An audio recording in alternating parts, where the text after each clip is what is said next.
Hey everyone, I wanted to say thank you guys for the sharing and the support you guys gave of the video that illustrated life for Riker and his mother. I'm trying to get that thing to go viral because I feel like their story is so unique and so courageous, and he's a little warrior hero to me, so I wanted to get it out there, and thank you guys for doing that. A couple thousand people saw that video and were impacted by it, by the messages that I know Thera and myself got. It just means a lot. As of tomorrow, I'm 11 weeks out from weigh-ins at Nationals. My weight last week was 172. I'll probably maybe be a pound or two lighter this week. I know my coach Jason, Scooby Prep, he made some changes a little bit, and about 12, I'm a little far ahead as far as my conditioning goes. I actually feel great compared to other preps past. I have more energy, and I don't know if it's so much that I'm just more focused in other activities and other areas of my life, that this is just kind of like autopilot to me. For once in my life, I actually feel confident about doing a show. I normally go into it kind of going, I just want, my leg, because my left leg's smaller than my right leg, and I always just hammer on that.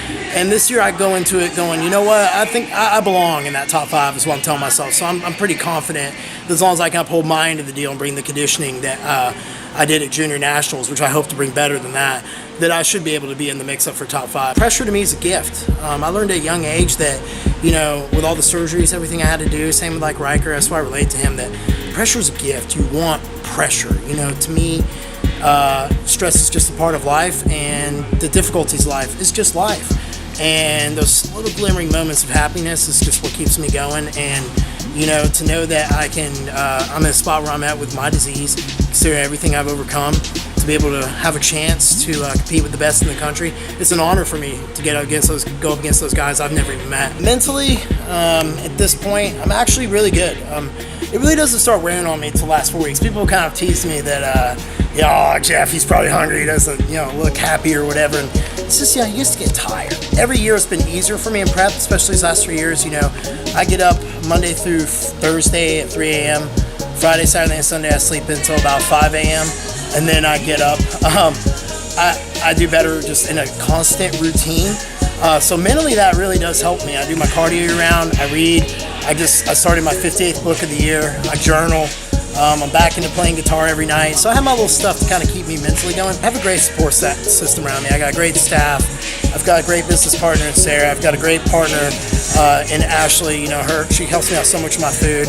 And I'm blessed to have two healthy sons. And my youngest, who lives with me full time, it's cool to see his reaction to everything and him support me. This morning we were at school. He's like, "Are you tired?" I'm like, "I'm a little tired this morning." He's like, "You got this." And I'm like, "Yeah, man, I do." Mentally, I have no complaints. I have no complaints physically, nothing like that. I have a little bit of a stress fracture. I'm fighting around in my left leg, but that's kind of been there for a few weeks, and I'm just making do with what I can and just train the best I can around it. I mean, pain for me is an everyday thing. Some days it's a level 3 and some days it's level 8. And sometimes I think people, they see me and I don't look necessarily happy, but it's because I'm often I'm hurting a lot and hurting real bad, and I do my best. I still show up to work, I still serve others because that's just what's in my heart. And even if I was crippled down to a wheelchair, I'd still would be in here every day doing what I could, because I just think that's part of life. Prep is never easy. Pretty much devoting your life for 16, 20 weeks to this one very selfish goal. It's no different than, to me, the way I look at it is, I'll probably get teased on this comparison, but like Tom Brady or Peyton Manning or anything. When they get ready for the football season, it's all in for X amount of weeks until the goal of either getting the Super Bowl is accomplished or until they're knocked out. And I look at prep like that. Prep's already hard to do. Your whole life revolves around a time schedule.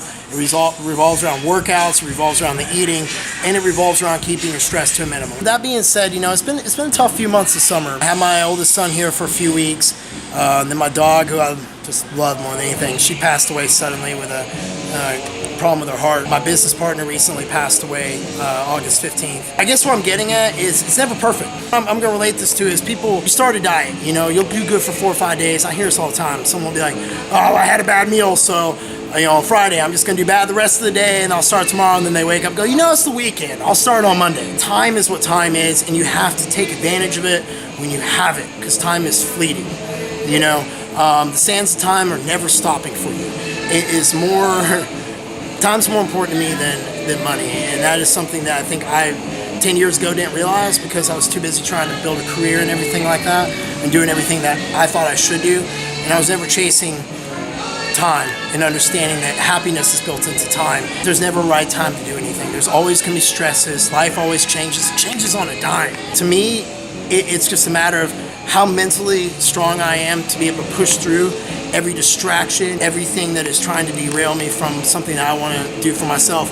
And this is where I have to have trust in those who are closest to me to help me out, to help carry some of my burdens, trust that they'll be able to help me work through other stuff, because it's very easy when you're in prep and in life in general, just anything, when you're trying to accomplish a specific goal, whether it be a raise, whether it be a house or anything, to lose track of everything else and just focus so much. And I've learned over time, and I've especially these last 2 months have been good for me, I've learned to lean on people around me, especially my team, my family, to be able to help me and support me get through some of the hard situations I've been faced as a leader, as a man, as a partner, and as a father these past few months.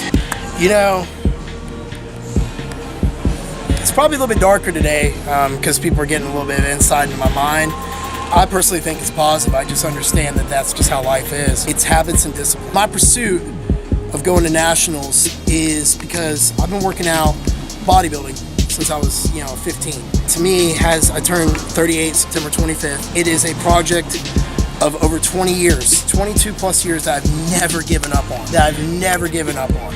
And no matter what it stood for me, whether it be a divorce, whether it be bankruptcy, which I had years ago, I've been able to still do something for myself and never quit on something for myself. We should all try to do is find something we don't want to quit on. And some people that's love, and some people that's this and that. And for me, it's just I found something that I enjoy doing, which makes my life feel purposeful. Is competing my purpose? Absolutely not.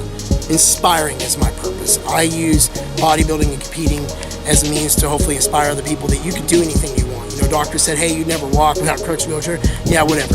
Every time I walk across that stage, it is a giant middle finger to everyone who said I couldn't and wouldn't. That to me makes everything worth it. All the struggles, all the moments of, I'm like everyone else. There are days I want to quit. I don't want to come in, don't want to do this anymore. There are days I'm full of doubt, but you know what? My heart always speaks to me. My heart always says, no, Jeff, buckle down. You'll get through it. You always have before. In my heart and in my mind and in my soul, I believe 100% that I was meant to do these things and meant to create these things to be able to help make other people's lives better and inspire. And I just hope that when I arrive in my day, that it's time for me to go on to the next life, that I arrive fully used up, completely exhausted, and know that I gave my all while I was here. Stay relentless forever. Thank you.